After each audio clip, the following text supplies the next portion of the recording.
इनसे मिलिए, ये है रमेश बाबू। ये बेंगलुरु के एक नाई है, यानी बार्बर। आज इनकी नेटवर्थ 1200 करोड़ के आसपास है। मैं जानता हूँ कि आप विश्वास नहीं करोगे एक नाई कैसे मिलियनर हो सकता है, पर ये सच है। अंबानी अदानी के पास भी इतनी गाड़ियां नहीं है जितनी इनके पास है। आप विश्वास नहीं करोगे कि वंस अपॉन अ टाइम इस लड़के को 2 वक्त का खाना भी नसीब नहीं होता था। कैसे इतनी एक्सट्रीम पॉवर्टी से लड़का मिलियनर बन जाता है, ये कोई आम कहानी नहीं है। So get ready to inspire.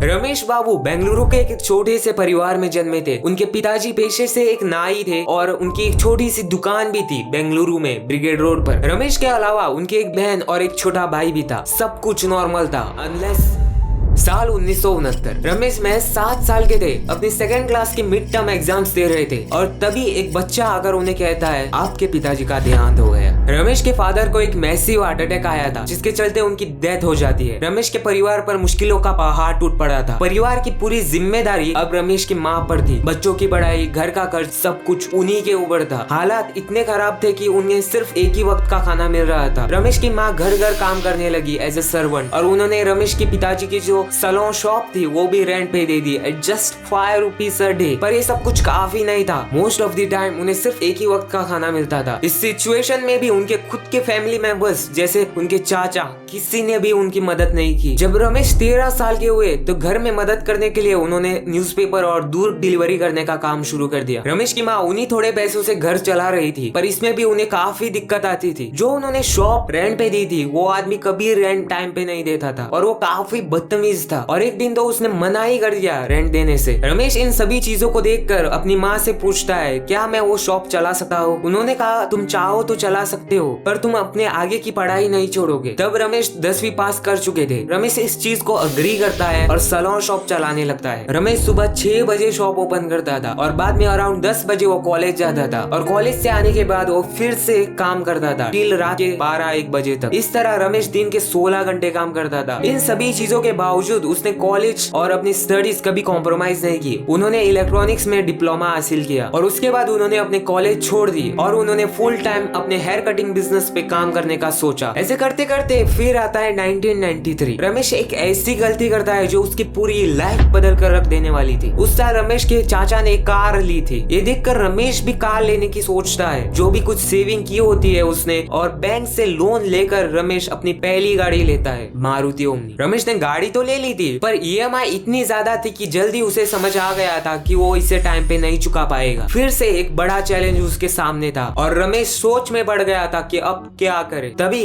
Nandini जी, जिनके यहाँ पे उनकी माँ काम करती थी, वो उन्हें एक सलाह देती है जो उसकी पूरी जिंदगी बदल देने वाली थी। उन्होंने रमेश से कहा अपनी गाड़ी रेंट पे दे दो, इससे तुम्हें पैसे भी मिलेंगे और EMI भी चुकाने में आसानी होगी। शुरुआत में रमेश खुद ही वो गाड़ी चलाते थे क्योंकि उस वक्त प्रॉपर ड्राइवर्स मिलना मुश्किल था और इसी तरह coincidentally Ramesh car rental business में एंटर करते हैं। रमेश का हेयर कटिंग बिजनेस और कार रेंटल बिजनेस तेजी से ग्रो कर रहा था। बाय 2004 रमेश के पास टोटल 7 गाड़ियां थी और उसने अपने उस बिजनेस को नाम भी दे दिया था रमेश टूर्स एंड ट्रैवल्स। पर रमेश इन सभी चीजों से सेटिस्फाई नहीं थे, उन्हें कुछ एक्स्ट्रा ऑर्डिनरी करना था और तभी वो कार रेंटल बिजनेस में एक गैप नोटिस करते हैं। That was short of luxury cars. उस वक्त ज्यादा लग्जरी कार्स नहीं थी और जो भी थी वो सब बड़े बड़े लोगों के पास ही थी। लग्जरी कार अपने कार रेंटल बिजनेस में ऐड करने से उन्हें एक बहुत बड़ा एडवांटेज मिल सकता था और उसी वक्त मर्सिडीज की एक नई कार इंडिया में लॉन्च हुई थी। रमेश ने काफी सोचा और इन द एंड उन्होंने डिसाइड किया टू टेक दिस रिस्क। उन्होंने बैंक से हाई इंटरेस्ट पे लोन लेकर ये गाड़ी 38 लाख रुपीस में खरीद ली। Adding luxury car to his business एक बहुत बड़ा प्रॉफिटेबल स्टेप था। जैसे जैसे रमेश अपने बिजनेस ग्रो कर रहा था वैसे वैसे उन्होंने और भी लग्जरी ब्रांड की गाड़ियां ली जैसे कि BMW, बेंटली, जगुआर एक्सेट्रा। और इन 2011 रमेश एक कार लेता है जो उसने कभी सपने में भी नहीं सोची होगी, रोल्स रॉयस। रमेश के आज बहुत हाई प्रोफाइल कस्टमर्स है विच इंक्लूड्स शाहरुख खान, अमिताभ बच्चन, ऐश्वर्या, ऋतिक रोशन। ये सब कुछ और इतना बड़ा बिजनेस होने के बावजूद आप एक चीज बिलीव नहीं करोगे। अगर आप किसी सुबह ब्रिगेड रोड बेंगलुरु जाओगे तो आपको रमेश जी अपने शॉप में बाल काटते हुए दिखाई देंगे। रमेश आज इतने बड़े आदमी है पर उन्होंने कभी अपने आप को ये भूलने नहीं दिया वो किस काम की वजह से यहाँ तक पहुंचे हैं। आज उनके 2 सैलून शॉप्स है बेंगलुरु में। And guess what, Ramesh ji कितना चार्ज करते होंगे एक हेयर कट का? 2000 या 3000? नहीं, सिर्फ 80 रुपीज। है ना अमेजिंग? आज रमेश जी के पास 400 से भी ज्यादा गाड़ियां हैं और उनमें से 120 लग्जरी कार्स है। रमेश जी का कहना है कि hard work is the key to success, क्योंकि जो भी है वो आज वो उनके हार्डवर्क और एक्सट्रीम डिटर्मिनेशन का रिजल्ट है। That's it with this video guys. अगर वीडियो पसंद आई हो तो like it and subscribe to the channel. Thank you so much for watching.